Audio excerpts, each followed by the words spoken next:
Welcome back to my channel, guys. Today is Vlogtober day 5 and today I am here with my Witch-A-Thon TBR. So this is going to be everything that I plan to read for the Witch-A-Thon hosted by Rhiannon from Crescent Moon Reads. If you guys want to join or see what it's all about, I will leave her channel and the video announcement down below and the Twitter down below. I'll just leave everything down below so you guys can look it up if you're interested in participating as well. I'm just going to go through the challenges that I have all written down and what I plan to read. So the first challenge that I have written down is to read something that will make you feel warm and happy.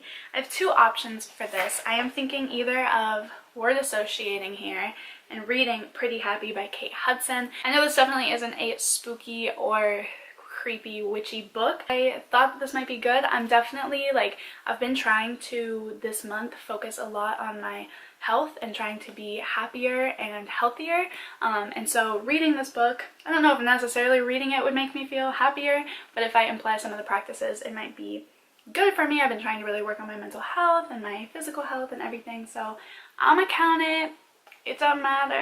I'm gonna do it anyway. If I'm not in the mood for this and I am in the mood for something a little bit creepier, then something that always makes me feel super warm and super happy because it just reminds me of my childhood are the Goosebumps. This one is The Scarecrow Walks at Midnight. Definitely took this from my little brother's bookshelf, but he will not notice.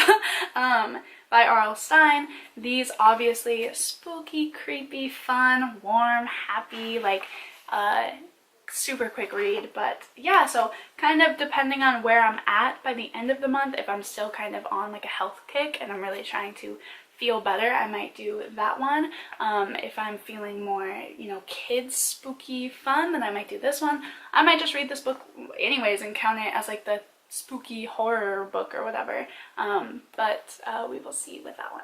Next is to read something by candlelight.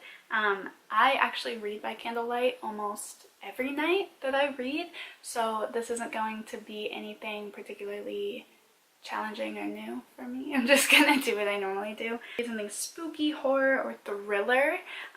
For this I'm going to read, technically this would also count for that, but I am going to read The Cavendish Home for Boys and Girls by Claire Legrand.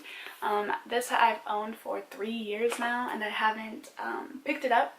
It is a middle grade book about this girl and her friend. Her friend goes missing and then she tries to figure it out. I've heard people say that it's like Coraline though, so I thought that it was just going to be a mystery kind of book, but apparently it's going to be kind of sort of paranormal as well, which goes into the next challenge, which is to read something paranormal.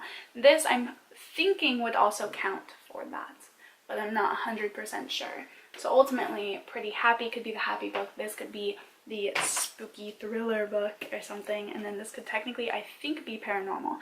But if this isn't paranormal, then I'll just count it for a spooky horror thriller book, because it's definitely going to be kind of spooky. But then for paranormal, I am thinking, help me, that I am going to read Dracula by Bram Stoker. It's an audiobook, free on YouTube. Otherwise, I don't have an audiobook, so in order to actually be able to read everything, I felt like I needed an audiobook. It's actually not that big of a book. It's 400 exactly, I think 400 pages, 398 pages. So it looks big, but it's almost the same amount of pages as this book. I don't think it'll be as daunting as it feels like it will be right now, but I'm hoping that the audiobook will help a lot. So probably for sure gonna read that because that fits perfectly with paranormal and it gives me an audiobook. But the next challenge is to read something from your ethnic heritage. I was going through all the books that I own and I couldn't find something that was written from German or Swedish people or about anybody from German or Swedish heritage, which I'm mainly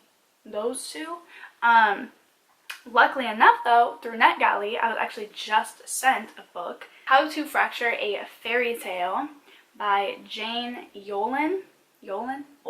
This, I'm gonna show you, please focus.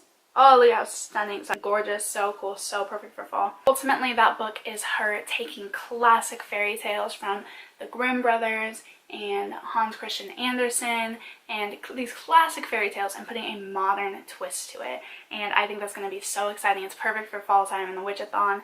And then it relates to my heritage because a lot of those original fairy tales came from Swedish and German heritage, or was inspired by. I'm gonna count that because I think that fits. I don't know.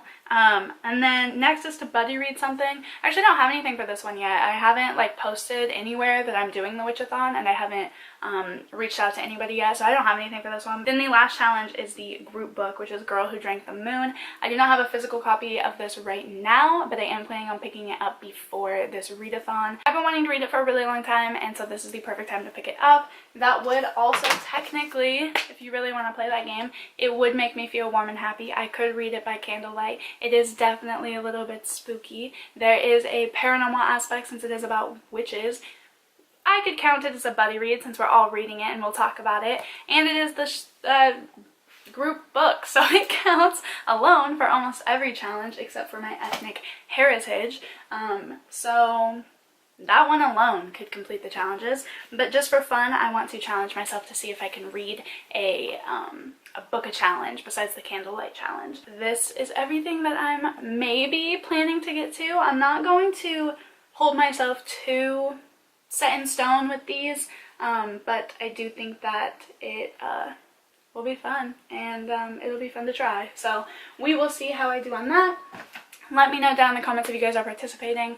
I am going to be daily vlogging.